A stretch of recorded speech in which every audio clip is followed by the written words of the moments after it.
இன்றைக்கு ஒரு சில வார்த்தைகளை உங்களோடு கூட நான் சொல்லி உங்களுக்காக ஜெபித்து முடிக்கிறதற்கு நான் ஆசைப்படுகிறேன். ஸ்தோத்திரம். ஒரு விசை ஒரு மிகப்பெரிய ஒரு தேவனுடைய மனுஷன், ஒரு மிகப்பெரிய தேவனுடைய ஊழியக்காரர் சாப்பாடு இல்லாமல் மிகவும் கஷ்டப்பட்டார். பல நாட்களாக அவருடைய வீட்டில் ஆகார குறைவு உண்டானது. அப்போ அவனுடைய பிள்ளைகள் எல்லாம் சாப்பிடாமல் இருக்கிறாங்க. அவருடைய மூத்த மகன் சாப்பிடாம ரொம்ப துவண்டு போயிட்டான். அப்படியே துவண்டு போய் அந்த ஒரு ஓரத்தில் அந்த பிள்ளை படுத்து கிடக்குது. அப்போ நிறைய பேர் சொன்னேன், அப்போ என்ன பாஸ்டர் சாப்பிடாம இந்த பிள்ளைங்க இப்படி கஷ்டப்பட்டுட்டு இருக்கு அப்படின்னு சொல்லி ஒருத்தர் சொல்லும்போது அந்த பையனை அவர் தன்னுடைய கையில் அப்படியே தூக்குனாராமா அந்த பெரிய ஊழியக்கார். அவர் ரொம்ப சோர்ந்து போய் அவன் இருந்தால் கையை தூக்கி அவன்கிட்ட கேட்டாராமா, எதிர்காலத்தில் நீ என்ன ஆகணும்னு நினைக்கிற அப்படின்னு கேட்டாராமா. அந்த சின்ன பையனை பார்த்து அவர் கேட்டாராமா, அந்த ஊழியக்காரர், மகன் நீ எதிர்காலத்தில் என்ன ஆகிறதுக்கு விரும்புகிற அப்படின்னு கேட்டிருக்காரு. கேட்ட உடனே அந்த பையன் என்ன சொல்லியிருக்கிறான் அப்படின்னா, நான் உங்களை மாதிரி ஒரு ஊழியக்காரனாக மாறணும் டாடி அப்படின்னு சொல்லியிருக்காரு. சொன்ன அடுத்த நிமிஷத்தில் அப்படியே தன்னுடைய பையனை பிடிச்சிட்டு இருந்த அப்பா அப்படியே விட்டாராம். அவன் கீழே விழுந்துட்டான். இப்போ பக்கத்தில் பார்க்கும்போது என்ன பாஸ்டர் இப்படி செய்கிறீங்க?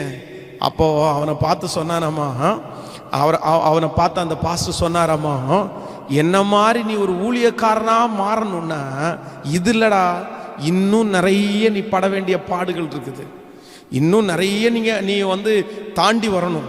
அப்போ நீ ஒரு பெரிய ஊழியக்காரனா ஊழியம் செய்ய முடியும். ஊழியம் செய்கிறது சுலபம் இல்லை அப்படின்னு சொல்லி அப்படி என்கரேஜ் பண்ணாராமா. ஆண்டவர் அவரை ஆசீர்வதித்தார். அவர்களை லட்சங்களுக்கு நம்பினார், கோடிகளுக்கு நம்பினார். இன்றைக்கு இருக்கிற உலகத்திலே இருக்கிற ஒரு மிகப்பெரிய ஸ்தாபனம் அந்த பையனால் தான் உருவாக்கப்பட்டுருச்சு. அவர் கீழே போட்டு அந்த சாப்பாட்டுக்காக உங்களை மாதிரி ஆகணும்னு சொன்னால அந்த பையனால் தான் அந்த ஸ்தாபனம் உருவாக்கப்பட்டு கோடிக்கணக்கான ஜனங்கள் இன்றைக்கு ஆண்டவரை ஆராதிக்கிற ஒரு யூனிட்டாக மாற்றப்பட்டிருக்கிறது. ஆண்டவருடைய பிள்ளைகளே, ஒன்று நினைத்து கொள்ளுங்கள், இன்றைக்கு உங்களோடு கூட உங்கள் பிள்ளைகளுக்காக ஆண்டவருடைய பிள்ளைகள் நிறைய பேர் கவலைப்பட்டு கொண்டிருக்கிறார்கள். எதற்காக கவலைப்பட்டிருக்காங்க அப்படின்னா, என் பிள்ளை இவ்வளோ பாடுபடுறானே, என் பிள்ளை இவ்வளோ பாடுபடுறாளே, நான் என்ன செய்கிறது? எனக்கு நமக்கு ஒரு கஷ்டம் வந்தால் கூட நம்ம தாங்கிக்குவோம், நமக்கு ஒரு வலி வந்தால் நம்ம தாங்கிக்குவோம். ஆனால் எல்லாருக்குள்ளேயும் இருக்கிற ஒரு எண்ணம் என்ன அப்படின்னா, என் பிள்ளைக்கு எதுவுமே வரக்கூடாது, என் பிள்ளை நல்லா இருக்கணும், என் பிள்ளைக்கு கஷ்டம் வரக்கூடாது, என் பிள்ளைக்கு நஷ்டங்கள் வரக்கூடாது, என் பிள்ளைக்கு வெறுப்பு, யாருமே என் பிள்ளையை வெறுக்கக்கூடாது, என் பிள்ளை தோல்வி என்கிற ஒன்றை என் பிள்ளை பார்க்கவே கூடாது, என் பிள்ளைக்கு வியாதி என்கிற ஒன்று வரவே கூடாது. எல்லாருக்குள்ளேயும் இப்படிப்பட்ட ஒரு எண்ணங்கள் இருந்து கொண்டே தான் இருக்கிறது. என் பிள்ளைக்கு எதுவும் வரக்கூடாது அப்படின்னு நினைக்கிறாங்க. ஆனால் ஒன்றை ஆண்டவருடைய பிள்ளைகள் கவனமாய் கவனித்துக் கொள்ளுங்கள்.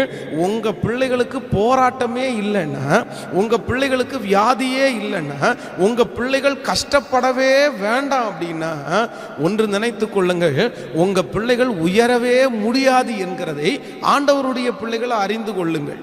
சில உபதேசங்கள் இன்றைக்கு மாற்றப்பட்டு இருக்கிறது.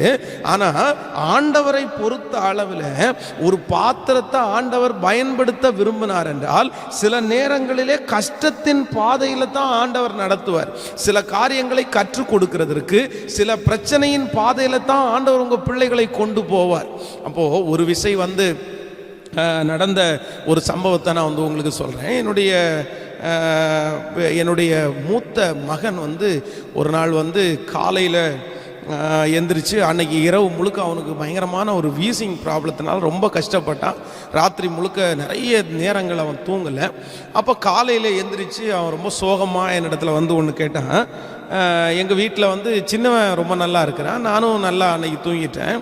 அவன் கேட்கும்போது கேட்குறான், எல்லாரும் நல்லா விளையாடுறாங்களே, எல்லாரும் நல்லா இருக்கிறாங்களே, எனக்கு மட்டும் ஏன் இப்படி வீசிங் இருக்குது, எனக்கு மட்டும் ஏன் இப்படி தூங்க முடியல, நான் மட்டும் ஏன் இப்படி கஷ்டப்படுறேன் அப்படின்னு கேட்டான். அப்போ ஒரு நிமிஷத்தில் எனக்கு கொஞ்சம் கஷ்டமாக தான் இருந்துச்சு, ஷாக்காக இருந்துச்சு. சரி, என்னடா இவன் இப்படி கேட்குறானே அப்படின்னு நினச்சாலும் அடுத்த நிமிஷத்தில் அவனை பார்த்து நான் சொன்ன வார்த்தை என்ன வார்த்தை சொன்னேன் அப்படின்னா, எப்பா நீ பெரிய ஊழியக்காரன் ஆக போகிறேன்னு நினைக்கிறேன், நீ பெரிய ஊழியம் செய்ய போகிறேன்னு நினைக்கிறேன், ஸோ நீ பெரிய பெரிய ஊழியம் செய்வதற்காக ஆண்டவர் ஒன்னை இந்த பாதையில நடத்துறார். அவனுக்கு புரியுதோ புரியலையோ அந்த வார்த்தையை நான் அவனிடத்துல சொல்லிட்டேன். இன்றைக்கும் நான் நம்புகிறேன், நான் விசுவாசிக்கிறேன், இந்த சத்தத்தை கேட்டுக்கொண்டிருக்கிற ஆண்டவருடைய பிள்ளையே, என் பிள்ளை தான் பாஸ்டர் ரொம்ப கஷ்டப்படுறான், என் பிள்ளை தான் பாஸ்டர் ரொம்ப மிஸ் பண்ணிட்டான், என்னுடைய பிள்ளைக்கு தான் சந்தோஷம் என்கிறதே இல்லை, என் பிள்ளைக்கு உயர்வு என்கிறது இல்லை, என் பிள்ளைக்கு ஞானம் என்கிறது இல்லை, என்னுடைய சொந்தக்காரங்கள அவங்க பிள்ளைங்க நல்லா இருக்காங்க, இவங்க பிள்ளைங்க நல்லா இருக்காங்க, இவங்க பிள்ளைங்க ஜாலியா இருக்காங்க, அவங்களுக்கு எந்த வியாதியும் இல்லை, ஆனா என் பிள்ளை மட்டும் ஏன் கஷ்டப்படுறாங்க, என் பிள்ளைக்கு எதுக்காக ஆண்டவர் இப்படி அனுமதிச்சாரு, நான் என்ன தப்பு பண்ணேன் அப்படின்னு கேட்டுக்கொண்டிருக்கிற ஒவ்வொருவருக்கும் நான் ஒரு ஆன்சர் சொல்றேன். உங்க பிள்ளையை கொண்டு ஆண்டவர் பெரிய காரியத்தை செய்ய போறார். உங்க பிள்ளைய பெரிய அளவில் உயர்த்த போகிறார். உங்க வம்சத்திலே இருக்கிற எல்லாரை விட, உங்க சொந்தத்திலே இருக்கிற எல்லாரை விட, நீங்கள் பார்க்கிற மற்ற எல்லா நபர்களை காட்டிலும் உங்க பிள்ளைய ஆண்டவர் உயர்ந்த இடத்துல வைக்கிறதற்காகத்தான் அவனுக்கு அதிகமான சோதனைகள் வருகிறது, அதற்காகத்தான் அவனுக்கு அதிகமான வேதனைகள், அதற்காக தான் அவனுக்கு அதிகமான பாடுகள் வருகிறது. எல்லாரை விட அதிகமாய் பலவீனப்பட்டிருக்கிறானோ, நான் நம்புகிறேன் அவன் அதிகமாய் பலவீனப்பட்டதினால் அநேகம் ஆயிரம் பேருக்கு அவன் பயனுள்ள பாத்திரமாய் மாறப்போகிறான். நிறைய பேர் அவனை மதிக்கலையா, ஆண்டவர் அவனை ஆயிரக்கணக்கான பேர் மதிக்கிற அளவுக்கு கர்த்தர் கொண்டு வந்து நிறுத்த போறாரு. சோ உங்கள் பிள்ளைகளுடைய கஷ்டங்களை குறித்து, உங்க பிள்ளைங்க கஷ்டப்படுறத குறித்து ஆண்டவருடைய பிள்ளைங்க தயவு செய்து சோர்ந்து போயிடாதீங்க, தயவு செய்து சோர்ந்து போயிடாதீங்க. நிறைய பேர் சோர்ந்து தான் போவீங்க, என் பிள்ளை கஷ்டப்படுறத பார்க்க முடியல. பொதுவாக எல்லா பேரண்ட்ஸுக்குமே தங்கள் கஷ்டப்படுறத குறித்து கவலைப்பட மாட்டாங்க. நான் படாத பாடுபட்டேன், நான் எத்தனையோ பாடுபட்டு தான் நான் வந்தேன், எத்தனையோ கஷ்டப்பட்டு தான் இந்த இடத்துல வந்தேன், ஆனால் நான் பட்ட கஷ்டம் என் பிள்ளை படக்கூடாது, நான் பட்ட வருத்தம் என் பிள்ளை படக்கூடாது, நான் பட்ட பாடுகள் என் பிள்ளை படக்கூடாது. அப்போ நான் நினைக்கிறேன், நீங்க பட்ட கஷ்டங்கள், சில கஷ்டங்களை அவன் பட்டாதான் அவனும் ஒரு பெரிய நபராய் வர முடியும். நான் சொல்லுவேன், ஆண்டுடைய சமூகத்தில் சொல்லுவேன், என்னுடைய வீட்டில் எல்லாருமே நல்லா தூங்கக்கூடியவங்க. தூக்க டிஸ்டர்பன்ஸ் என்கிறது என் குடும்பத்தில் இருக்கிற யாருக்குமே வந்ததே இல்லை. எல்லாருமே பொதுவாக நானும் கூட ஸ்கூல் படிக்கும்போது பார்த்தீங்க அப்படின்னா கரெக்டாக 7:30 மணிக்கு எல்லாம் ரொம்ப தூக்கம் அப்படி தள்ளும். அந்த புக்கே நமக்கு எல்லாம் ஒன்றுமே தெரியாது, அப்படி தூக்கம். 8 மணிக்கு எல்லாம் அப்படி தூங்க ஆரம்பித்தாங்கன்னா காலையில் 6 மணி வரைக்கும் நிம்மதியாக தூங்கிடுவாங்க எங்கள் வீட்டில் எல்லாருமே. ஆனால் தூக்கம் இல்லாமல் கஷ்டப்பட்டது என் வீட்டில், என் வம்சத்தில் நான் ஒரு ஆள் தாங்க. ரொம்ப, அதுவும் ஒரு நாள் 2 நாள் அல்ல, கிட்டத்தட்ட 9 மாதங்கள் ரொம்ப கஷ்டப்பட்டிருக்கிறேன். எல்லா விதத்திலையும் பல பாடுகள், பல அவமானங்கள், பல நிந்தைகள். ஆனால் இன்றைக்கு நான் நம்புகிறேன், ஆண்டவர் எல்லாரை பார்க்கலும் கர்த்தர் என்னை ஆசீர்வதித்து, கர்த்தர் என்னை பயன்படுத்தி, அப்படிப்பட்ட நபர்கள் என்னை சந்திக்க வருகிறார்கள். அப்படிப்பட்ட நபர்களுக்கு ஆலோசனை சொல்ல, அப்படிப்பட்ட நபர்களுக்காக பாரத்தோடு ஜெபிக்க, அப்படிப்பட்ட நபர்களுக்கு கவுன்சிலிங் கொடுக்கிறவனாய் ஆண்டவர் என்னை வச்சிருக்கிறார். நான் தீர்க்க தரிசனமாய் சொல்லுகிறேன், இன்றைக்கு இந்த சத்தத்தை கேட்டுக்கொண்டிருக்கிற ஆண்டவருடைய பிள்ளையே, நீங்கள் தான் அந்த வார்த்தையை சொன்னீர்களா? என் பிள்ளை மட்டும் ஏன் இப்படி கஷ்டப்படுறான், என் பிள்ளை மட்டும் ஏன் வயிற்றுல பிறந்தான், வேற எங்கேயாவது பிறந்திருக்க வேண்டியதானே, ஒரு பணக்கார வீட்டில் பிறந்திருக்க வேண்டியதானே, இல்லைன்னா அவனுக்கு மட்டும் ஏன் இப்படி வியாதி வருகிறது, அவன் மட்டும் ஏன் இப்படி கஷ்டப்படுறான், என்னால் பார்க்க முடியல அப்படின்னு சோர்ந்து போய் வந்திருக்கிற ஆண்டவருடைய பிள்ளைகளே, இன்றைக்கு கர்த்தருடைய வார்த்தை உங்களுக்கு நேராய் வருகிறது. எந்த பிள்ளை அதிக பாடுபடுகிறதோ, எந்த பிள்ளை அதிகமாய் கஷ்டப்படுகிறானோ, எந்த பிள்ளை அதிகமாய் அவமானப்படுத்தப்படுகிறதோ, எந்த பிள்ளைக்கு பலவீனங்கள் அதிகமாக இருக்கிறதோ, உன் குடும்பத்திலே ஆண்டவர் ஆசீர்வதிக்க போகிற பிள்ளை அந்த பிள்ளை தான், உயர்த்த போகிற பிள்ளை அந்த பிள்ளை தான், உங்களை காப்பாற்ற போகிற பிள்ளை அந்த பிள்ளை தான். அந்த பிள்ளைகளை ஆண்டவர் லட்சங்களுக்கு நம்புவார், அந்த பிள்ளைகளை கர்த்தர் கோடிகளுக்கு நம்புவார். இது ஆண்டவருடைய வார்த்தை. வேதத்தில் பல மனிதர்களை இப்படி நீங்கள் வாசிக்க முடியும். நீங்கள் யாக்கோபை குறித்து வேதத்தில் வாசிப்பீர்களே, ஆனால் அந்த குடும்பத்தில் ஏசா தன்னுடைய தகப்பனார் தாயாரோடே இருக்கிறார். அவன் விருப்பப்பட்ட திருமணத்தை அவன் செய்தான், அவனுக்கு பிடிச்ச பிள்ளைய அவன் கல்யாணம் பண்ணிட்டான். ஆனா அந்த மனைவி தன்னுடைய தகப்பனார் தாயாருக்கு அவர்கள் சரியானவர்களாகவே இல்லைன்னு தெரிஞ்சோன்னா இன்னொரு இடத்துல போய் இன்னொரு திருமணம் பண்ணிட்டான். தன்னுடைய அவன் வேட்டைக்காரன், அவன் வெளியே சுத்துறவன். ஆனா யாக்கோபை குறித்து வேதம் சொல்லுகிறது, அவன் குணசாலியும் கூடாரவாசியுமா இருந்தான். அவன் அம்மாவோடயே இருந்தவன், அப்பாவோடயே இருந்தவன். திடீரென்று தன்னுடைய வீட்டை விட்டு பிரியக்கூடிய ஒரு சூழ்நிலை இருந்துச்சு. அப்பாவை விட்டு பிரிஞ்சுட்டான், அம்மாவை விட்டு பிரிஞ்சுட்டான். அவன் போன இடத்துல அவன் லாபானுடைய வீட்டில் அவனுடைய பிள்ளைகளுக்காக கிட்டத்தட்ட 7 வருடங்கள் அவன் வேலை செய்தான். 10 முறை சம்பளம் ஏமாற்றப்பட்டான். மாமனாரால ஏமாற்றப்பட்டு பல பாடுகளை அவன் பட்டான். ஆனா ஆண்டவர் அவனோடு கூட இருந்தார். ஆனா வேதம் சொல்லுது, அதிகமாய் பாடுபட்ட அந்த யாக்கோபின் மேல கர்த்தருடைய கண்கள் போனது. அவனை தான் ஆண்டவர் ஆசீர்வதித்தார். ஏசாவை பார்க்கலும் யாக்கோபை ஆண்டவர் பெருக பண்ணி வாக்குத்தத்தத்தை அவனுடைய வாழ்க்கையில நிறைவேற்றினார். அந்த ஆண்டவர் தான் இன்றைக்கு தீர்க்க தரிசனமாய் உங்களை பார்த்து சொல்லுகிறார், எந்த பிள்ளை அதிகமாய் கஷ்டப்படுகிறதோ அந்த பிள்ளை தான் பயனுள்ள பாத்திரமாய் மாறப்போகிறது. அந்த பிள்ளையை தான் ஆண்டவர் பெரிய பயன்படுகிற ஒரு கருவியாய் ஆண்டவர் மாற்றப் போகிறார். எத்தனை பேர் விசுவாசிக்கிறீர்கள்? கரங்களை உயர்த்தி நீங்கள் இருக்கிற இடத்துல ஒரு ஹல்லேலூயா சொல்லுங்கள். ஆண்டவர் அப்படியே உங்களுக்கு செய்வாராக. ஆமென். நீங்கள் அது மட்டுமல்ல, நீங்கள் தாவீதுனுடைய வாழ்க்கையை எடுத்து வாசிக்கும் போதும் அப்படித்தான் இருக்கிறது. ஈசாய்க்கு அநேக பிள்ளைகள் இருந்தார்கள். அந்த பிள்ளைகளில் வேதம் சொல்லுது, மூத்த மகன் ஒரு ரொம்ப நல்ல, அவன் நல்ல சரீர பலன் உள்ளவன். அவனுடைய தோற்றத்தை பார்த்த உடனே சாமுவேல் சொல்றாரு, இவன் தான் அடுத்து ராஜாவுக்கு சரியான ஆள் அப்படின்னு சொல்றாரு. எவ்வளோ பெரிய ஆசீர்வாதம்! உடம்ப நல்லா அப்படியே கட்டு மஸ்தா வச்சிருக்கிறாரு. அடுத்த மகனை பார்த்தா அவனோட அது பயங்கரமான பலசாலி. ஆனா அந்த வீட்டிலேயே ரொம்ப குறைவாய் பார்க்கப்பட்டவன் யார் என்றால் தாவீது. தாவீது சாமுவேல் தீர்க்கதரிசிக்கு முன்பாக நிற்கும் போது சாமுவேல் தீர்க்கதரிசி ஆண்டவரே பார்த்து கேட்கிறாரு, ஆண்டவரே இந்த இளைஞனா இவனா ஆண்டவரே அப்படின்னு கேட்கிறாரு. அப்போ இதுக்கு என்ன அர்த்தம் அப்படின்னா, அந்த வீட்டிலே குறைவாய் மதிக்கப்பட்டவன். வேதம் சொல்லுகிறது, அவனுடைய சகோதரர்கள் அவனை திட்டும் போது கூட சொல்றாங்க, அந்த கொஞ்ச ஆடுகளை யார் வசத்தில் விட்டு வந்தாய்? உன் இருதயத்தின் அகங்காரத்தை நாங்கள் அறிவோம். என்னத்திற்கா இங்கே வந்தாய்? சாப்பாடு கொடுக்க தானே வந்த, வந்துட்டு போக வேண்டியதானே. நீ அந்த கொஞ்சம் ஆடை, உனக்கு நிறைய ஆடு கிடையாது, கொஞ்சம் ஆடு. சோ எல்லாராலும் குறைவாய் மதிக்கப்பட்டவன் தான் தாவீது. எல்லாரை விட சின்ன வேலை கொடுக்கப்பட்டவன் தான் தாவீது. அவங்களுக்கு மிலிட்டரியில வேலை கிடைக்குது, சவுல் ராஜா அவனுடைய பக்கத்துல வேலை கிடைக்குது. ஆனா தாவீதுக்கு கண்ணு காணாத இடத்துல ஆடுகளை மேய்க்கிற வேலை. ஆனா வேதம் சொல்லுகிறது, அந்த கஷ்டப்பட்ட, எல்லாரும் ஒதுக்கி தள்ளின, எல்லாரும் புறக்கணித்த, ஆடுகளுக்கு பின்பாய் போய்கொண்டிருந்த அந்த தாவீதை தான் ஆண்டவர் தெரிஞ்சு கொண்டார். அவனை தான் கர்த்தர் சமஸ்த இஸ்ரவேல் ஜனங்களுக்கும் அரசனாய் ஆண்டவர் மாற்றினார். அவனுடைய சகோதரர்கள் ஆச்சரியப்படுற அளவிற்கு எட்டாத உயரத்தில் கர்த்தர் அவனை கொண்டு வைத்தார். அந்த தேவனாகிய கர்த்தர் இன்றைக்கு உங்களோடு பேசி கொண்டிருக்கிறார். உங்கள் பிள்ளை அதிகமாக எல்லா பிள்ளைகளை விட கஷ்டப்படுகிற அந்த பிள்ளையை ஆண்டவர் சாட்சியாய் நிறுத்துவார். ஊழியத்திற்காய் ஆண்டவர் பயன்படுத்துவார். அவனை ராஜாக்களோடு ஆண்டவர் உட்கார வைப்பார். அவனை நம்பி கர்த்தர் லட்சங்களை, அந்த பிள்ளையை நம்பி கர்த்தர் கோடிகளை கர்த்தர் தருவாராக.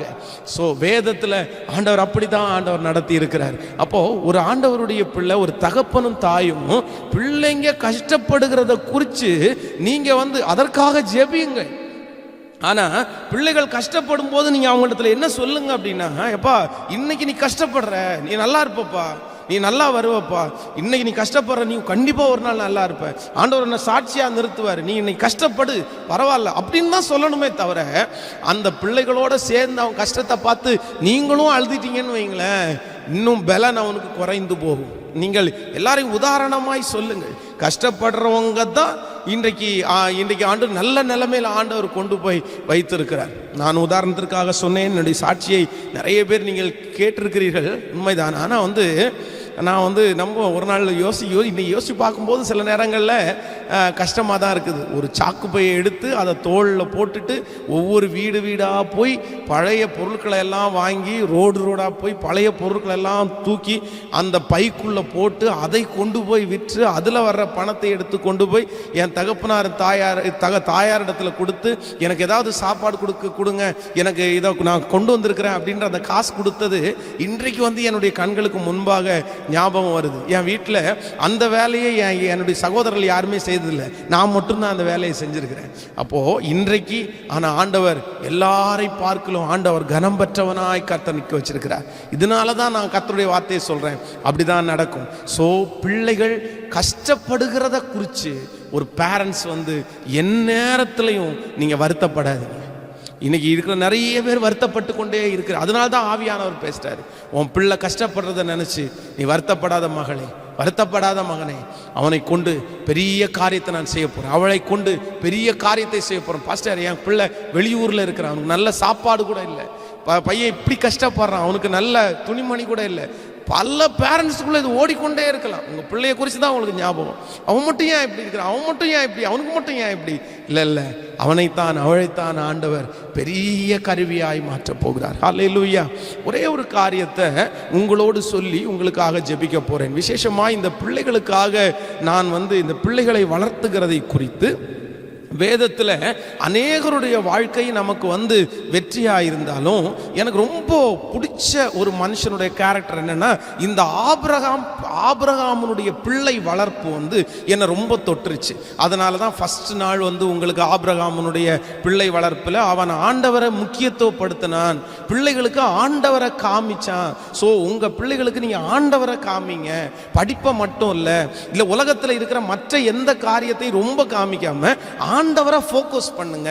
உங்க பிள்ளைகளுக்கு நீங்கள் காண்பிக்க வேண்டியது, உங்க பிள்ளைகளுக்காக சேர்த்து வைக்க வேண்டிய மிகப்பெரிய சொத்து கர்த்தர் மட்டும்தான். அடிக்கடி அந்த வார்த்தையை சொல்லணும். ஆண்டவரை நம்புறா, ஆண்டவரை பிடிச்சிக்கூடா, நீ ஜெபம் பண்றா, நீ பைபிள் வாசிடா, கர்த்தர் தாண்டா உன்னை நடத்த முடியும். ஆண்டவர் நினைச்சாருன்னா உன்னை எங்கேயோ கொண்டு நிறுத்துவாருடா, ஆண்டவர் நினைச்சாருன்னா உன்னை ஆசீர்வதிக்க முடியும் என்கிற ஆண்டவருக்கு நேராக பிள்ளைகளை ஃபோக்கஸ் பண்ணணும். நீங்க முதலாவதாக ஆண்டவரை முக்கியத்துவப்படுத்தணும். ஆலயத்துக்கு போகும்போது நீங்க அந்த மாதிரி ப்ரிப்பரேஷன்ல போகணும். நான் சொல்கிறேன், இன்றைக்கு நீங்கள் ஒரு சிலருடைய பிள்ளைகள் கைமிஞ்சி போயிருப்பாங்க, அவங்க வளர்ந்துட்டாங்க. இனி நம்முடைய வார்த்தைக்கு அவங்க சொன்னா கேட்காதவங்களா கூட இருப்பாங்க. ஆனா அவர்கள் சொல்லி கேட்கிற காலத்துல பொதுவாக அந்த அளவுக்கு நீங்க நடந்துக்கிறதுக்கு ஆண்டவர் உதவி செய்வார். அவங்க சொல்லி கேட்கிற நாட்களில் ஆலயத்திற்கு போகும்போது கண்டிப்பா உங்க பிள்ளைகளை கூட நீங்க கூட்டிட்டு போகணும், கண்டிப்பா கூட்டிட்டு போகணும். நிறைய பேர் ஆலயத்திற்கு அம்மா போவாங்க, அப்பா போவாங்க, பிள்ளைங்க எங்க, உன் பிள்ளை என்னாச்சு, உங்க பிள்ளை என்னாச்சு வரலையா அப்படின்னு கேட்டா அவன் தூங்கிட்டு இருக்கிறான், முடிச்சுட்டு தூங்கிட்டு இருந்தான், நான் வந்தேன், நான் லேட் ஆகுதுன்னு நான் வந்துட்டேன், அவன் பின்னாடி வருவான் அப்படின்னு. ஆனால் அந்த பின்னாடி வர்ற பிள்ளை எத்தனை மணிக்கு வருவாங்க அப்படின்னா, சர்ச்சு 8:30 மணிக்கு ஆரம்பித்தா 9:30 மணி 10 மணிக்கு பின்னாடி உட்காந்து கடைசி ஜெபத்தை மட்டும் அட்டன் பண்ணிட்டு நான் வந்தேன் நான் கேட்டால் ஆமாம் நான் வந்துட்டேன், சர்ச்சுக்கு வந்துட்டேன்னு அம்மா அப்பாவுக்கு காமிச்சிட்டு போகிற எத்தனையோ பேர் இருக்காங்க. இன்னும் சொல்ல போனால் திருச்சபையில் இங்கே ஆராதனை நடந்து கொண்டிருக்கும், சில வாலிப தம்பிகள் வந்தால் அப்படியே வெளியவே ரோட்லேயே நின்றுட்டு ஆராதனை முடிச்சுட்டு அப்படியே போகிறவங்க இருக்கிறாங்க. ஆண்டவருடைய பிள்ளைகளே, பொதுவாக எல்லாருக்கும் நான் சொல்கிறேன், நீங்கள் உங்கள் பிள்ளைகளை ஆலயத்திற்கு கூட்டிட்டு போகும்போது வேதம் சொல்கிறது, நானும் என் வீட்டாருமோ வென்றால் கர்த்தரையே சேவிப்போம். பிள்ளைகளோட ஆலயத்திற்கு போகணும். இன்னும் சிலர் இருக்கிறாங்க, பிள்ளைகளை மட்டும் தாட்டி விடுவாங்க. நீங்க பிள்ளைங்க எல்லாம் நீங்க சர்ச்சு போங்க, நீங்க வரலன்னு கேட்டா நான் உங்களுக்கு சிக்கன் சமைச்சு வச்சுட்டு இருக்கிறேன், உங்களுக்கு மட்டன் நான் ரெடி பண்ணிட்டு இருக்கிறேன், நீங்க ஆலயம் முடிச்சுட்டு வந்த உடனே சாப்பிடலாம், பிரியாணி சாப்பிடலாம், நீ போய் சர்ச்சுக்கு போயிட்டு வா. நான் சொல்றேன், நீங்க வீட்டில் உட்கார்ந்து சமைச்சிட்டு பிள்ளைகளை ஆலயத்திற்கு அனுப்புகிறது எந்த விதத்தில் நியாயம்? ஆண்டவர் எப்படி பிரியப்படுவார்? ஆண்டவர் எப்படி பிரியப்படுவார்? நீங்க சொந்தக்காரங்க வீட்டுக்கு போயாச்சு, நீங்க கல்யாணத்துக்கு போயாச்சு, நீங்க எல்லா ஃபங்க்ஷனுக்கும் போயிட்டு பிள்ளைகளை மட்டும் அனுப்பி விடுகிற பெற்றோர், உங்க பிள்ளைகள் எப்படி ஆவிக்குரிய வாழ்க்கையில் இல்லை, அவங்க சர்ச்சுக்கு போனாங்களா இல்லையான்னு உங்களுக்கு எப்படி தெரியும்? சர்ச்சில் அவங்க சரியா அட்டன் பண்ணாங்களா இல்லையான்னு?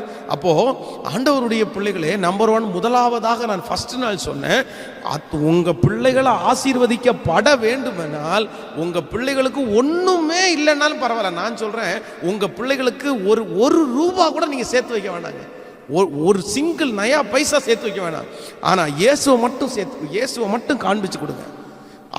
அவரை நம்பி அவரை பிடிக்கிற அளவுக்கு காமிச்சிட்டீங்கன்னா உங்க புள்ள எந்த இடத்துல போய் நின்னாலும் அந்த புள்ள வெற்றி அடையாம திரும்பி வரவே வராதுங்க. இது தீர்க்க தரிசனமா எடுத்துக்கணும். அதான் சொல்றேன், உங்க பிள்ளைகளுக்கு இயேசுவை நீங்கள் காண்பீங்கள். இயேசுவை காண்பீர்கள். நம்பர் 2, இன்றைக்கு நான் என்ன சொல்ல போறேன்னா, இந்த ஆபிரகாமுடைய பிள்ளை வளர்ப்பில் நான் ஆண்டவருடைய சமூகத்திலே தியானித்த போது என்னுடைய இருதயத்துக்குள்ள வந்த ஒரு காரியத்தை உங்களோடு கூட சொல்லி உங்களுக்காக நான் ஜெபிக்க போகிறேன். எல்லாரும் வேதத்தை திறந்து அந்த வசனத்தை நாம் எடுத்துக்கொள்வோம். ரொம்ப அழகான ஒரு வசனம் அது. ஆதியாகமம் 22ஆம் அதிகாரத்தில் நம்ம வாசிக்கும் போது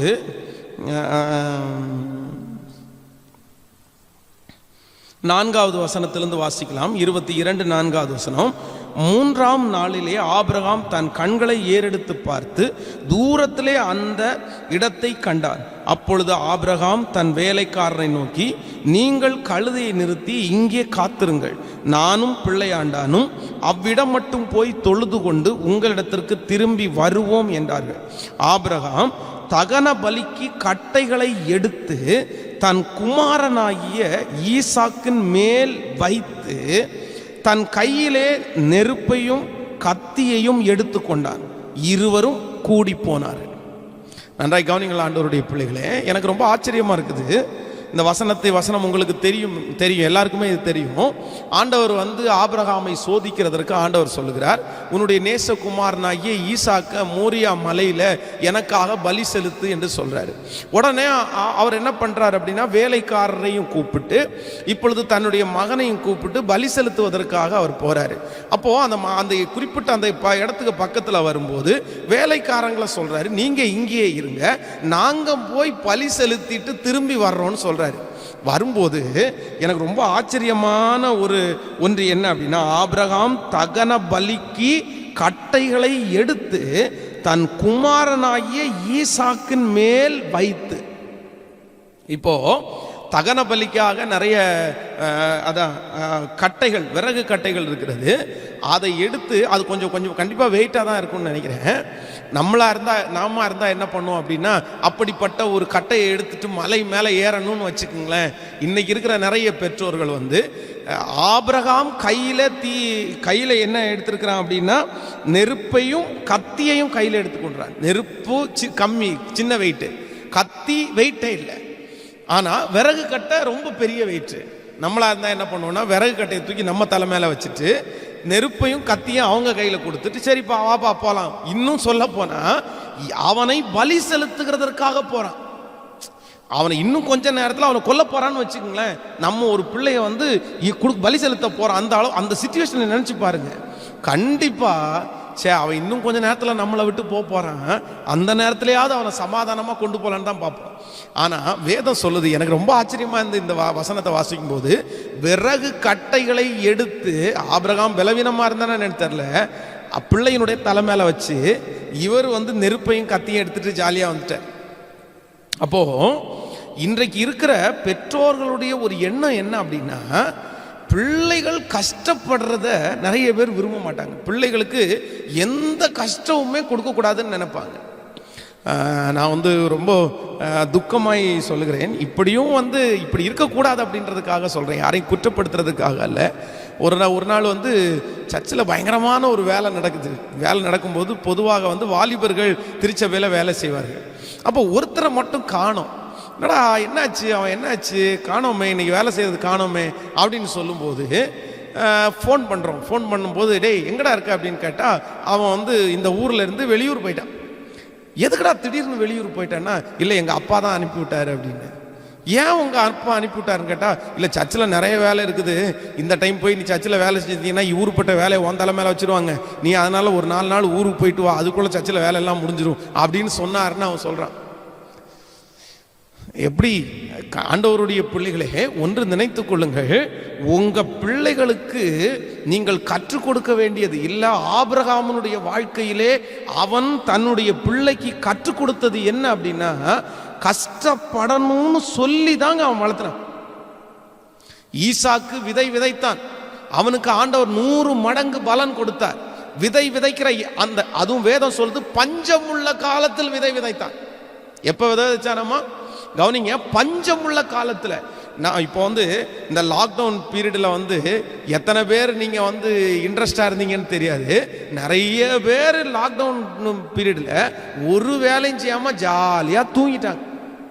ராத்திரி பகலா தூங்கிட்டு ராத்திரி பகலா செல்போனை பார்த்துட்டு தான் இருந்தாங்க. எந்த வேலையும் செய்யல.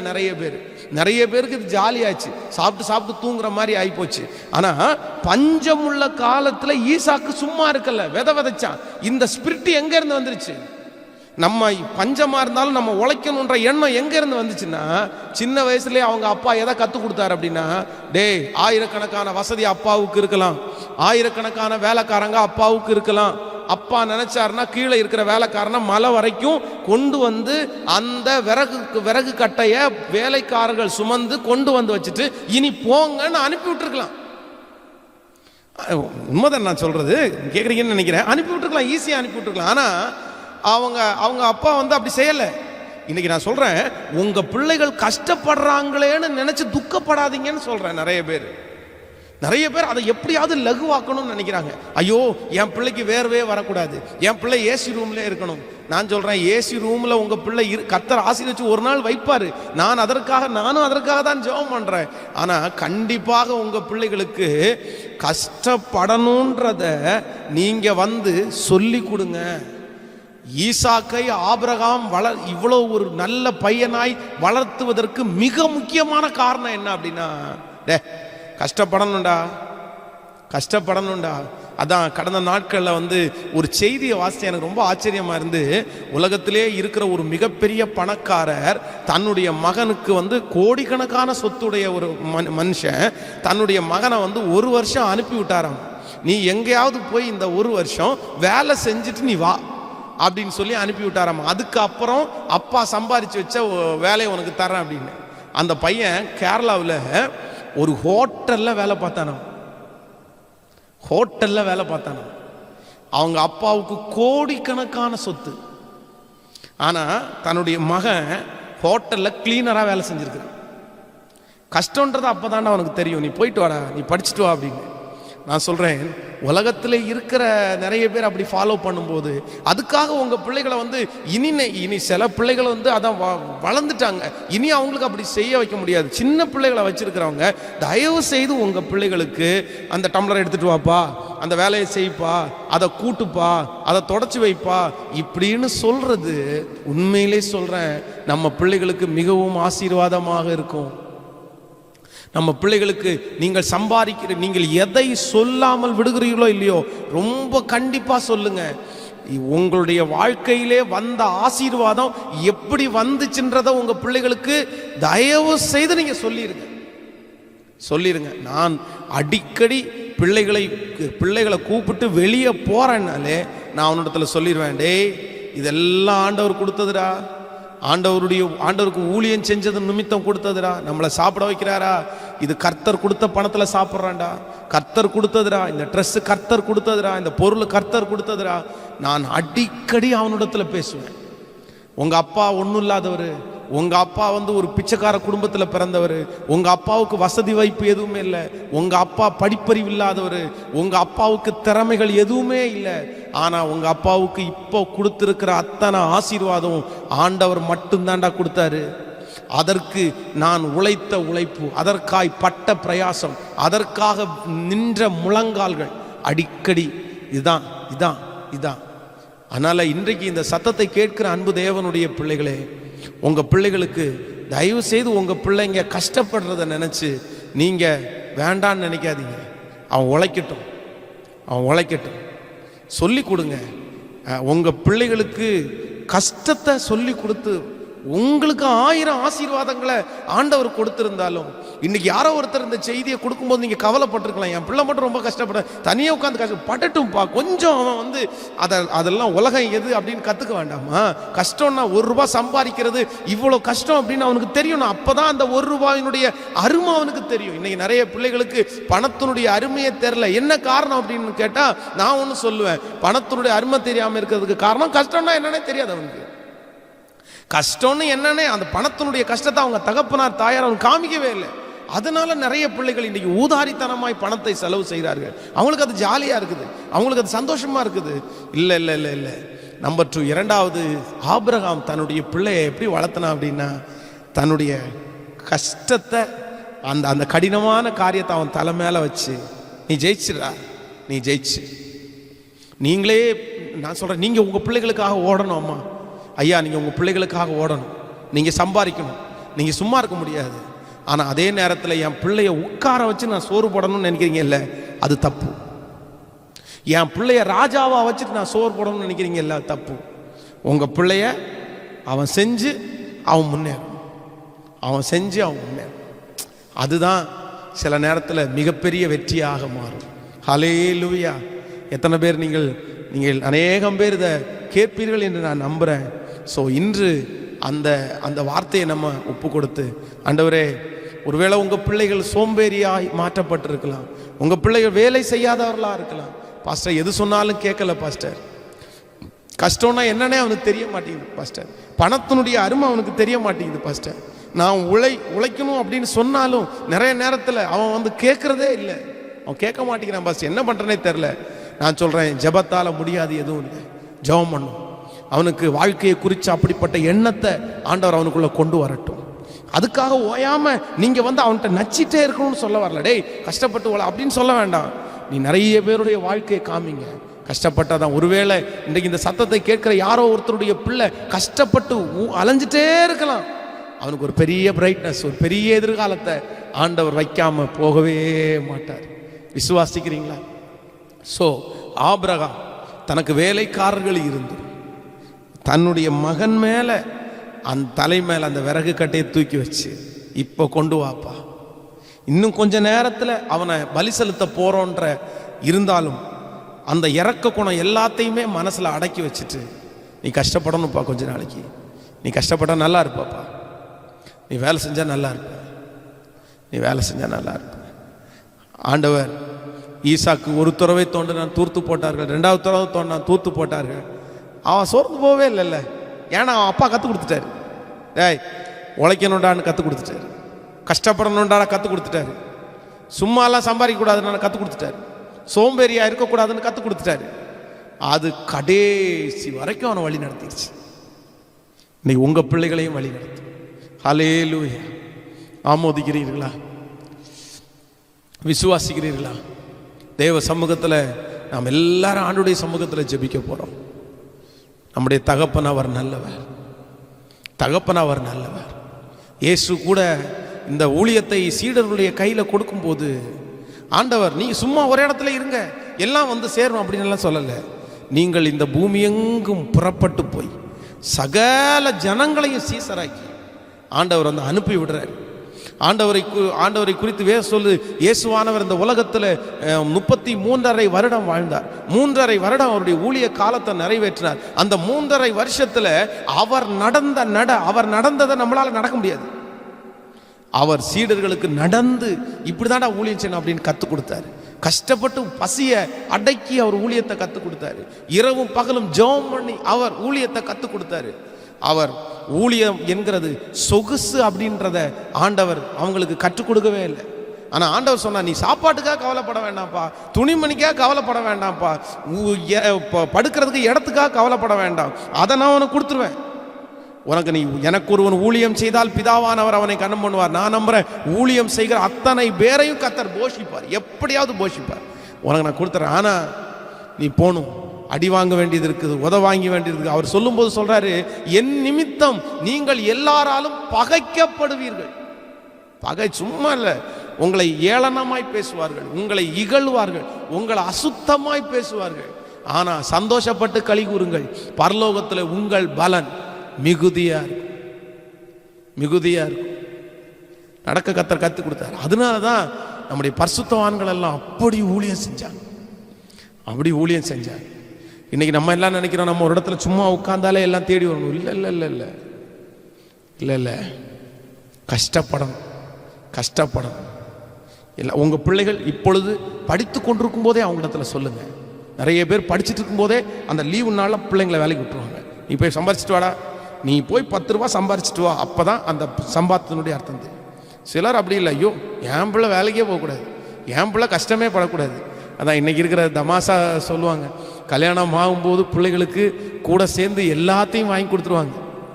வாஷிங் மிஷினு, அப்புறம் இப்போ இந்த வீடெல்லாம் க்ளீன் பண்ணுற இந்த வேக்கம் கிளீனர் வரைக்கும் வாங்கி கொடுக்க ஆரம்பிச்சிட்டாங்க. ஏன் அப்படின்னா, என் பிள்ளை வீட்டில் போய் எந்த கஷ்டமுமே படவே கூடாது அப்படின்னு. நான் சொல்கிறேன், எல்லாரும் சந்தோஷமாக இருக்கிறது மகிழ்ச்சி தான். ஆனால் சில நேரத்தில் வேலை செஞ்சாதாங்க உடம்புக்கே ஆரோக்கியமாக இருக்கும், இல்லைன்னா உடம்புக்கே ஆரோக்கியமாக இருக்காது. வேர்வை சிந்தி உழைக்கணும், வேர்வை சிந்தி உழைக்கணும். கற்றுக் கொடுப்போம், பெரிய காரியங்களை ஆண்டவர் செய்வார். ஹல்லேலூயா. உங்களுக்காக நான் ஜெபிக்க போகிறேன். நீங்கள் இருக்கிற அந்த இடங்களில் முழங்கால் படியிட்டு, ஆண்டவரே, இதுவரையிலும் என் பிள்ளைகளை நிறைய நேரத்தில் கஷ்டம் தெரியாமல் நான் வளர்த்துனது உண்மைதான்ப்பா. நான் கஷ்டப்பட்டாலும் என் பிள்ளைங்க கஷ்டப்படக்கூடாதுன்னு நான் நினச்சேன். நிறைய பேர் அவர்கள் படுகிற கஷ்டத்தை சொல்லவே இல்லை, பிள்ளைகள்கிட்ட சொல்லவே இல்லை. எல்லாத்தையும் தனக்குள்ளேயே வச்சு அடக்கிட்டாங்க. நாளைக்கு காலையில் இத்தனை லட்சம் கொடுக்கணும் தனக்குள்ளே வச்சு அடக்கிட்டாங்க. நான் சொல்கிறேன், இல்லை, எப்போ உங்கள் பிள்ளைகளுக்கு நீங்கள் சொல்ல போகிறீங்க? உங்கள் பிள்ளைகளுக்கு உங்கள் கஷ்டத்தை தயவு செய்து ஷேர் பண்ணுங்க, ஷேர் பண்ணுங்க. அப்பா இவ்வளோ கஷ்டப்படுறேன், அம்மா இவ்வளோ கஷ்டப்படுறேன், அம்மாவுக்கு இவ்வளோ கால் வலிக்குது, அப்பாவுக்கு இவ்வளோ கால் வலிக்குது, அப்பா காலையிலேருந்து சாயந்தரம் வரைக்கும் இந்த பாடுபடுறேன், அம்மா காலையிலேருந்து இவ்வளோ தூரம் சாயந்தரம் வரைக்கும் பாடுபடுறேன்றதை தயவு செய்து உங்கள் பிள்ளைகளுக்கு சொல்லுங்க, சொல்லுங்க. அந்த கஷ்டத்தை சொன்னாதான் அவங்களுக்கு புரியும். உன்னை சும்மா வளர்த்தல, உனக்கு சும்மா சாப்பாடு போடல, இவங்க இப்படி திட்டுனாங்க, இந்த மேனேஜர் இப்படி திட்டுனாரு, அவர் இப்படி திட்டுனாரு. உங்க பிள்ளைகளுக்கு தயவு செய்து கஷ்டத்தை மறைக்காதிருங்க. நிறைய பேர் கேட்பீங்க, பாஸ்டர் என்ன சொல்றீங்க, நான் அவனையும் சேர்ந்து துக்கப்படுத்தணும்னு நினைக்கிறீங்களா? அவனையும் சேர்ந்து, நான் ஏற்கனவே படாத பாடுபட்டுருக்கிறேன், மனசு சோகமா இருக்கிறேன், அவனையும் சேர்ந்து ஏன் பாஸ்டர் பாடுபடுத்தணும்? இல்லை, அவனை பாடுபடுத்துறது இல்லை, அவனை உருவாக்குறீங்க, அவனை உருவாக்குறீங்க. அப்பா சும்மா என்ன வளர்த்தலைன்னா அப்பதான் அவனுக்கு அந்த எண்ணம் வரும், இல்லைன்னா வராது. வேதம் சொல்லுது, குழந்தையினுடைய நெஞ்சில் மதியினை ஒட்டி இருக்கும். மதியின அது அவனுக்கு தெரியாது, அவனுக்கு அது புரிஞ்சுக்கிற வயசும் இல்லை, சொல்லிதான் புரிய வைக்கும். ஸோ நம்பர் 2, இன்றைக்கு நீங்கள் மறக்க மாட்டீங்கன்னு நான் நம்புகிறேன். உங்கள் பிள்ளைகளுக்கு எதை காண்பித்து கொடுக்குறீங்களோ இல்லையோ, நீங்கள் படுற கஷ்டத்தை உங்கள் பிள்ளைகளுக்கு காமிச்சு கொடுத்து, கொஞ்சம் கஷ்டப்படுறதுக்கு, கொஞ்சம் வேலை செய்கிறதுக்கு இப்போவே பழக்குவீங்க. ஆண்டவர் உங்கள் பிள்ளைகளை ரொம்ப நல்லா வைப்பார். ஹல்லேலூயா. நன்றி, நன்றி, நன்றி, நன்றி, நன்றி, நன்றி. ஓ ஹல்லேலூயா. ஓயாமலும் புகழ் நான் பாடவில்லையா, நாளும் ஓடி உந்தன் அன்பை கூறவில்லையா, உமக்காக எந்தன் சொந்தம் மறக்கலையா, உமக்காக எந்தன் சொந்தம் மறக்கலையா, இன்னும் என்ன விலை தரவோ எந்தன் ஏசையா, என்ன விலை நான் தர வேண்டும், எந்தன் ஜனம் உந்தன் முகம் பார்த்திட வேண்டும், அதற்கு என்ன விலை நான் தர வேண்டும். என்னோடு சேர்ந்து பாடுங்கள். உமை போல நடக்க இன்று கால்கள் வேண்டுமே, உமை போல துடிக்கும் எனக்கு இதயம் வேண்டுமே, கர்ஸ்தமன ஊழியத்தில் பங்கு வேண்டுமே, இதற்கு இந்த விலை நான் தருவேன் எந்தன் இயேசுவே, என்ன விலை நான் தர வேண்டும், எந்தன் ஜனம் உந்தன் முகம் பார்த்திட வேண்டும், இதற்கு என்ன விலை நான் தர வேண்டும். ஒரு நிமிஷம் எல்லாரும் என்ன அப்படியே கவனிங்க. ஆன்லைன்ல இருக்கிறவங்க, கஷ்டப்படுறதற்கு யாருக்கு விருப்பம் இல்லையோ அவர்கள் உயர்வை பார்க்கவே முடியாது. ஊழியத்திலும் சரிதான், குடும்ப வாழ்க்கையிலும் சரிதான், சம்பாத்தியத்திலும் சரிதான். அதான் ஆண்டவர் நீதிமொழிகளில் சொல்லும் போது சொல்றாரு, சோம்பேறியே நீ எறும்பிடத்தில் போய் நீ சுறுசுறுப்பா கற்றுக்கொள், சுறுசுறுப்பா கற்றுக்கொள். நீங்க எவ்வளவு தூரம் பாடுபடுறீங்களோ, நீங்க எவ்வளவு தூரம் உழைக்கிறீங்களோ, ஆண்டவர் அவ்வளவு தூரம் உங்களுக்கு பலன் தருவார். கஷ்டப்பட்டு கடினமான வேலையை செய்றீங்களா, அதனால தான் நீங்க பலனா இருக்கிறீங்க, பலனா இருக்கிறீங்க. ஸோ இன்றைக்கு இந்த செய்தியை கேட்கும் போது 2 தீர்மானம் எடுங்க. ஒன்று, என் பிள்ளைகளுக்கு கஷ்டத்தை குறித்து சொல்லி கொடுப்பேன், அவங்கள கஷ்டப்பட சொல்லி கஷ்டப்பட்டு உழைப்பான்னு நான் சொல்லுவேன். நம்பர் 2, ரெண்டாவது, நான் கஷ்டப்பட்டு முன்னேறணுன்ற ஒரு எண்ணத்துக்குள்ள வருவேன். நான் உழைப்பேன், என் டைமை நான் வேஸ்ட் பண்ண மாட்டேன், என் நாட்களை நான் வேஸ்ட் பண்ண மாட்டேன். அதான் நான் சொல்லுவேன், நீங்க ஒரு ஸ்டெப் எடுத்து வச்சா உங்களுக்காக 10 அடி ஆண்டவர் எடுத்து வைப்பார். அடிக்கடி பாஸ்டமா கூட சொல்லுவாங்க, ஒரு மனுஷனிடத்துல ஆண்டவர் பார்க்கிறது எபிலிட்டி கிடையாது, அவைலபிலிட்டி. ஆண்டவருக்கு அவர்களுடைய தகுதியை குறித்து கவலையே கிடையாது. அவனுக்கு டேலண்ட் இருக்குது, அது இருக்குது, அதெல்லாம் ஆண்டவருக்கு அதெல்லாம் வேண்டவே வேண்டாம். தகுதியெல்லாம் கர்த்தரே கொடுப்பார், அவரே கற்றுக் கொடுப்பார். ஆனா உங்களுடைய அவைலபிலிட்டி, நீங்க எவ்வளவு தூரம் ஆசையா இருக்கிறீங்க, நீங்க எவ்வளவு தூரம் ஓடுறீங்க. ஊழியத்தை செய்ய விரும்புகிற ஒவ்வொரு வாலிப தம்பிக்கும் தங்கச்சிக்கும் பெரியவங்களுக்கும் சொல்றேன், உங்க ஊழியத்தை ஆண்டவர் ஆசீர்வதிக்கணும்னு நீங்க நினைச்சிட்டீங்கன்னா, உங்க தகுதி இல்லை, எனக்கு கீபோர்டு வாசிக்க தெரியும் நோ, எனக்கு பாட தெரியும் நோ, எனக்கு பிரசங்கம் பண்ண தெரியும் நோ. ஆண்டவர் அதை எல்லாத்தையும் பார்க்கறத விட உங்களுடைய அவைலபிலிட்டியை தான் பார்க்கிறாரு. நீங்க நான் செய்யணும் ஆண்டவரே, உங்களுக்காக ஓடணும் ஆண்டவரேன்னு சொல்லி ஏதோ ஒன்ன செய்றீங்களா, உங்களுக்கு இருக்கிற இந்த பலத்தை, அதைதான் ஆண்டவர் மீதியானியர்களை கர்த்தர் முறியடிக்கிறதுக்கு கிதியோனை ஏன் தெரிஞ்சு கொண்டாருன்னா, ஆண்டவர் சொல்றார் பராக்கிரமசாலியன்னு கூப்பிடுறாரு அவனை பார்த்து. அவன் சொல்றான், என்ன பார்த்து எப்படி பராக்கிரமசாலியன்னு கூப்பிடுவீங்க? ஆமாப்பா, இவ்வளவு கஷ்டமான காலத்திலையும் நீ கஷ்டத்தை பார்க்காம அத்தனை பேரும் வீட்டில் சும்மா இருக்கும்போது நீ விவசாயம் பண்ணிட்டு இருக்கல, நீ தாண்டா பராக்கிரமசாலி. ஸோ ஆண்டவருக்கு ரொம்ப பிடிச்சவங்க யாருன்னா, அவைலபிளா இருக்கிறவங்க, செஞ்சுட்டே இருக்கிறவங்க, ஏதோ ஒன்று செய்யணும்னு நினைக்கிறவங்க. அவங்களுக்கு சிலருக்கு சும்மா இருக்கவே இப்படியா துடிக்கும், அப்படி இருதயம் செய்யணும் கர்த்தருக்காக. ஆண்டவரே என்ன நம்புங்கப்பா, ஏதாவது ஒன்று செஞ்சுட்டே இருங்க. சும்மா இருக்கிறவங்கள ஆண்டவர், நான் சொல்ல, சீண்டி கூட பார்க்க மாட்டார், நீ அப்படியே தான் இருப்பேன்னு விட்டுருவார். ஸோ அதனால எல்லாருமே ஊழியத்தை செய்ய ஆசைப்படுகிற அத்தனை பேரும் நீங்க உற்சாகமா ஞானத்தோடு நீங்க ஓடிட்டே இருங்க. நீங்க ஜெபம் பண்ணி ஓடிட்டே இருங்க. ஆண்டவர் வெகு சீக்கிரத்தில் உங்களை தலையை நிமிர பண்றாரா இல்லையான்னு பாரு, ஆண்டவர் உயர்த்துறாரா இல்லையான்னு பாரு. ஹல்லேலூயா. ஓயாமலும் புகழ் நான் பாடவில்லையா, நாளும் ஓடி உந்த நன்மை கூறவில்லையா, உமக்காக எந்தன் சொந்தம் மறக்கலையா, உமக்காக எந்தன் சொந்தம் மறக்கலையா, இன்னும் என்ன விலை தரவோ எந்த ஏசையா,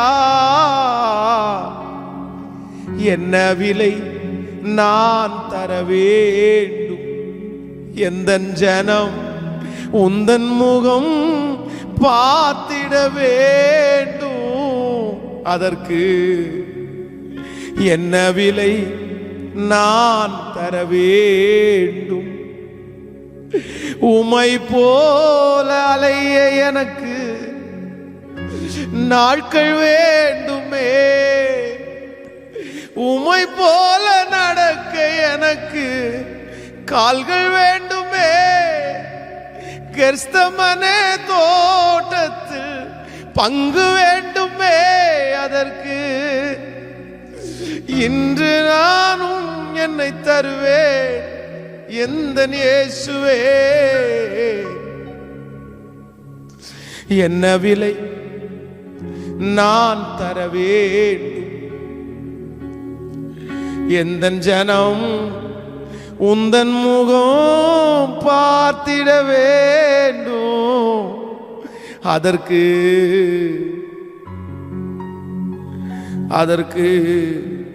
என்ன விலை நான் தர வேண்டும்.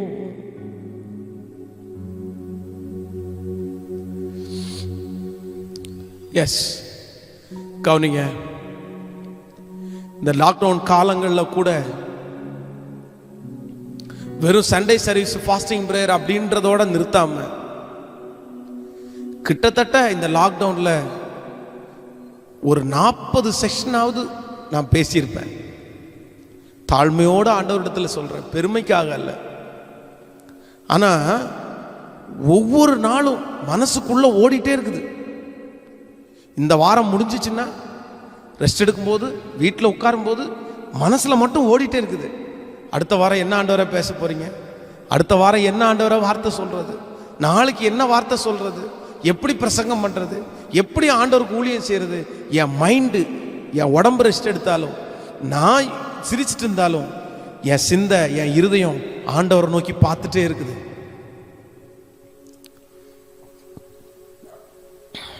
சும்மா இருக்கலாம், சும்மா இருக்கலாம், ரெஸ்ட் எடுக்கலாம். லாக்டவுனுக்கு முன்னாடி தான் ஓடிட்டே இருந்தோமே, இப்போதான் யாரும் பிலிவர் எல்லாம் இல்லையே, கொஞ்சம் சும்மா உட்காந்து கொஞ்சம் ரெஸ்ட் எடுக்கலாம், ரொம்ப ஃப்ரீயா இருக்கலாம்.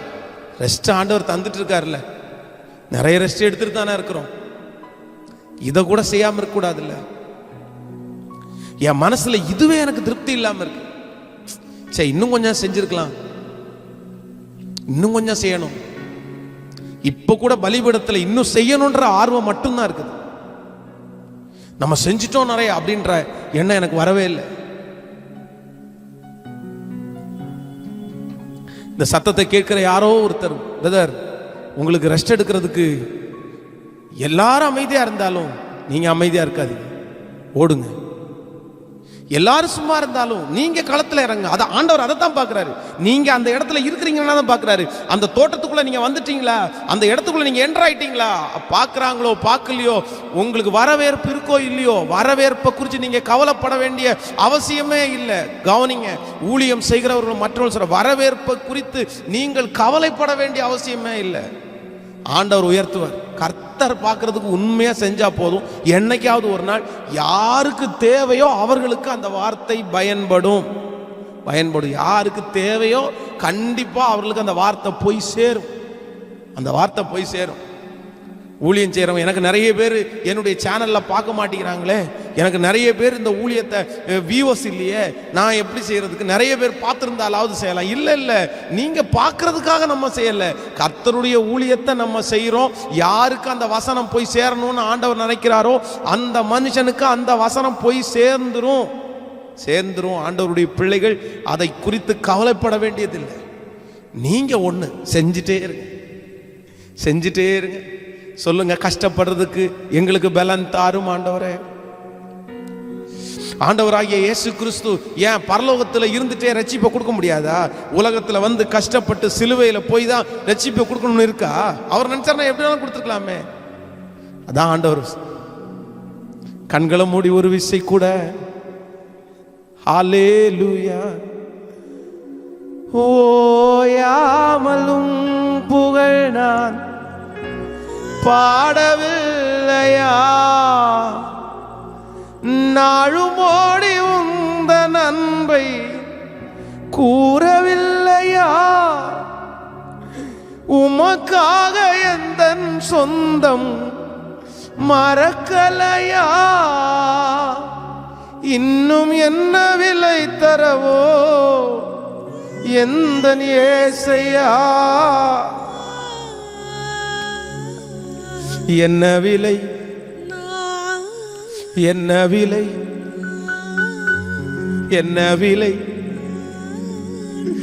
நான் தர வேண்டும்.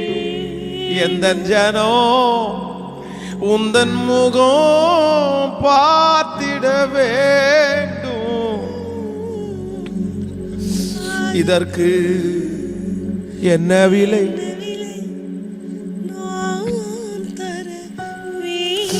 என் பிள்ளை உங்களை தேடுறதுக்கு நான் இன்னும் என்ன விலைப்பா தரணும்? என் குடும்பம் ரட்சிக்கப்படுறதுக்கு இன்னும் என்ன விலைப்பா தரணும்? என் குடும்பத்தினுடைய தலையை நிமிர பண்றதுக்கு நான் என்ன வேலைப்பா இன்னும் தரணும்? ஓ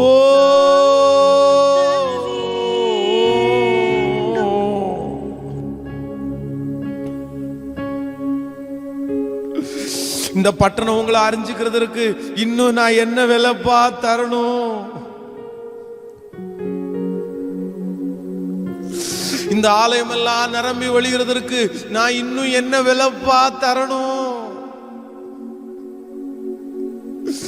சொந்தமான ஒரு இடத்திற்காக 15 ஆண்டுகளாக ஜெபம் பண்ணிட்டு இருக்கிறோம். இன்னும் அந்த இடத்தை வாங்குறதற்கு, உங்க ஆலயத்தை சொந்தமான ஒரு இடத்துல கட்டுறதுக்கு இன்னும் என்ன விலைப்பா நான் தரணும்?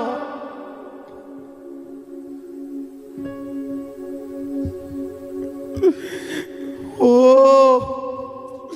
அந்த சொந்தமான இடத்தை வாங்குறதுக்கு இன்னும் என்ன விலைப்பா தரணும்? ஆயிரங்களை நீங்க நம்புறதற்கு, லட்சங்களை நீங்க நம்புறதற்கு நான் என்ன விலை தரணும்? நன்றி நன்றி நன்றி நன்றி. என் குடும்பம் உமக்குள்ள கட்டப்படுறதற்கு, என் பிள்ளைகளை எல்லாம் உயர்வான இடத்துல நிக்க வைக்கிறதற்கு, என் குடும்பத்தினுடைய தலையை உயர பண்றதற்கு நான் என்னப்பா செய்யணும்? ஜெபிக்கணுமா?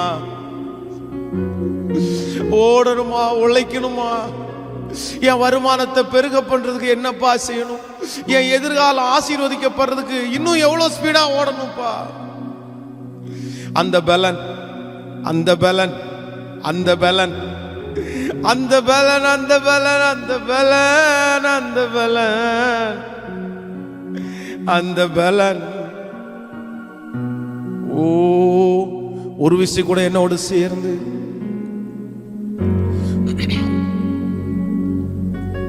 ஹல்லேலூயா. ஓயாமல் உம் புகழ் நான் பாடவில்லையா? நாளும் ஓடி உந்த நன்மை கூறவில்லையா? உமக்காக எந்தன் சொந்தம் மறக்கலையா?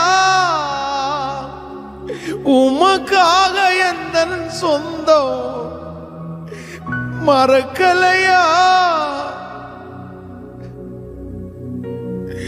இன்னும் என்ன விலை தரவோ?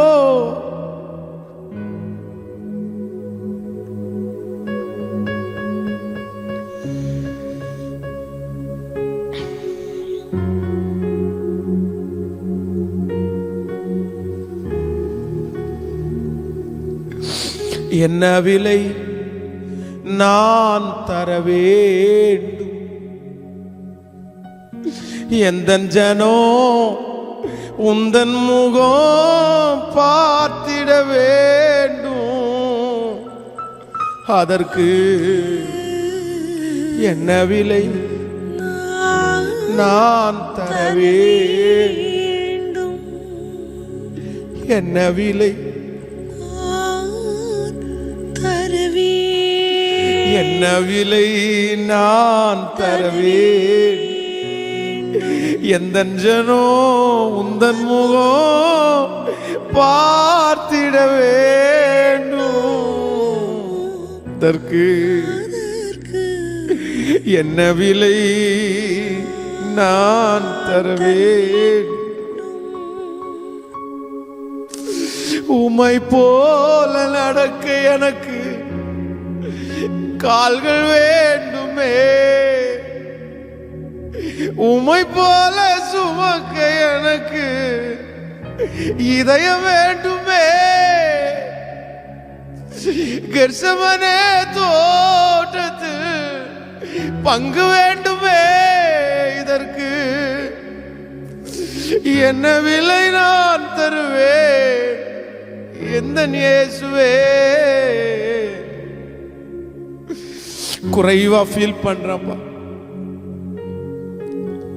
ஓட்டம் குறையும்னு ஃபீல் பண்றப்பா, உங்களுக்காக இன்னும் செஞ்சிருக்கலாமோன்னு ஃபீல் பண்றப்பா, இன்னும் கஷ்டப்பட்டு உழைச்சிருக்கலாமோன்னு ஃபீல் பண்றப்பா, நாட்களை தவற விட்டுட்டோன்னு ஃபீல் பண்றேனப்பா, இன்னும் கொஞ்சம் வேகமா இருந்திருந்தா நல்லா இருந்திருக்குமேன்னு ஃபீல் பண்றப்பா.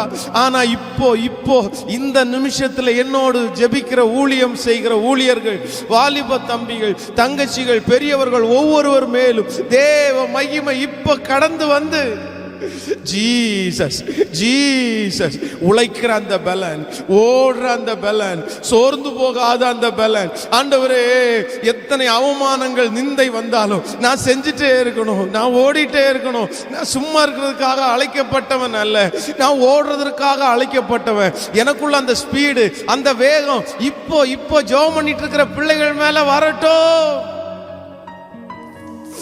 பிள்ளைகளுக்குள்ள அந்த உணர்வு உண்டாகட்டும். நான் கஷ்டப்படணும், நான் பாரத்தை சுமக்கணும், நான் என் குடும்பத்தை காப்பாற்றணும் அப்படின்ற அந்த பாரம் பிள்ளைகளுக்குள்ள வரட்டும் ஆண்டவரே, வரட்டும் ஆண்டவரே, வரட்டும் வரட்டும் வரட்டும் வரட்டும். என்ன விலை நான் தரவே எந்தன் ஜனோ உந்தன் முகம் பார்த்திட வேண்டும். அதற்கு என்ன விலை நான் தரவே.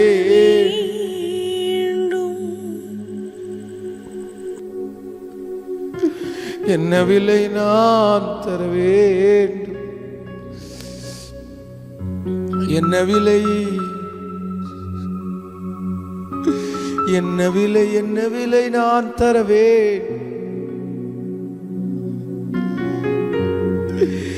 உம்மை போல நடக்க எனக்கு கால்கள் வேண்டுமே,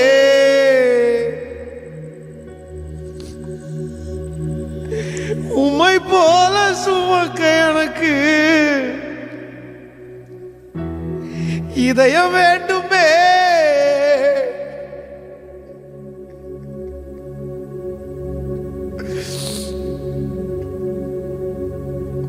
உம்மை போல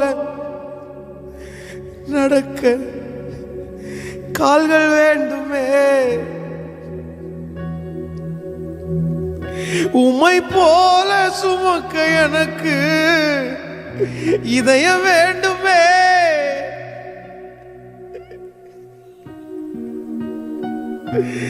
கர்சமரே தோட்டத்து பங்கு வேண்டுமே, இதற்கு என்ன விலை நான் தரவோ எந்த நேசையா. என்ன விலை நான் தர வேண்டும், எந்த ஜனோ உந்தன் முகம் பார்த்திட வேண்டும். அதற்கு என்ன விலை நான் தர வேண்டும்.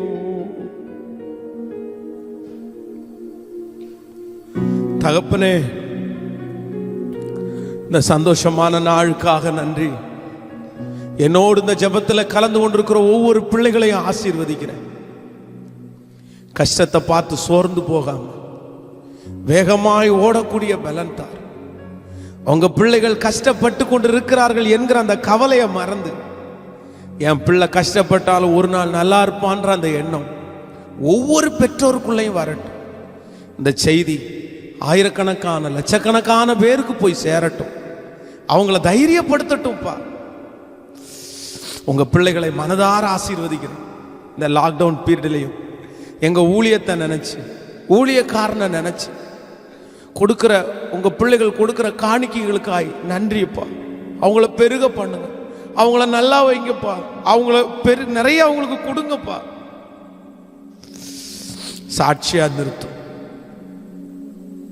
கூட இருக்கும். இதற்காய் உதவி செய்கிற ஒவ்வொரு தம்பிங்களையும் ஆசீர்வதிங்க. எதிர்காலத்தை ஆசீர்வதிங்க. அவங்கள சுற்றி வேலி அடைங்கப்பா. கூட இருக்கும். இயேசுவின் மூலம் ஜெபம் எடுக்கிறோம் நல்ல பிதாவே. என் ஆத்துமாவே கர்த்தரை ஸ்தோத்திரி, என் முழு உள்ளமே பரிசுத்த நாமத்தை ஸ்தோத்திரி. என் ஆத்துமாவே கர்த்தரை ஸ்தோத்திரி, கர்த்தர் செய்த சகல உபகாரங்களையும் மறவாது. நம்முடைய ஆண்டவராகிய இயேசு கிறிஸ்துவின் கிருபை, பிதாவாகிய தேவனுடைய அன்பு, பரிசுத்த ஆவியானுடைய அந்யோன்ய ஐக்கியம் நம்மனரோடு இன்றும் என்றும் சதா காலம் கூட இருப்பதாக. ஆமென். Praise the lord. நீங்கள் இந்த சர்வீஸை முடிச்சுட்டு அநேகருக்கு இதை ஷேர் பண்ணி சொன்னீங்கன்னா அவங்களும் இதற்கு பிள்ளைகளுக்காக ஜெபிக்கிறதுக்கு வசதியாக இருக்கும். இந்த வார்த்தைகள் உங்களுக்கு ஆசீர்வாதமாக இருந்தால் இது அநேகருக்கு நீங்கள் ஷேர் பண்ணுங்கள். அவங்கள பார்க்க சொல்லி அவங்களுக்கு லிங்கை ஷேர் பண்ணுங்கள். உங்களுக்கு ஆண்டவர் உங்களோட பேசின வார்த்தையை கீழே கமெண்ட் செக்ஷனில் சாட்சியாக நீங்கள் சொல்லுங்கள்.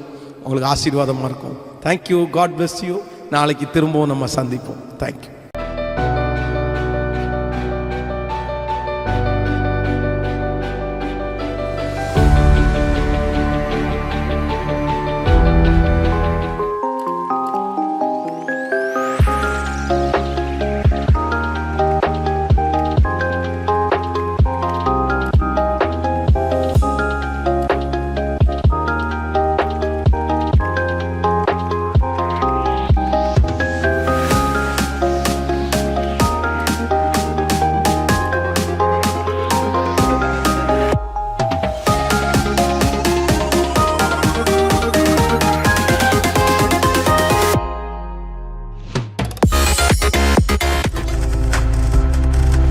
நீங்கள் பார்த்துக் கொண்டிருப்பது உங்கள் ஜாய் டிவி. உங்கள் துக்கம் சந்தோஷமாய் மாறும்.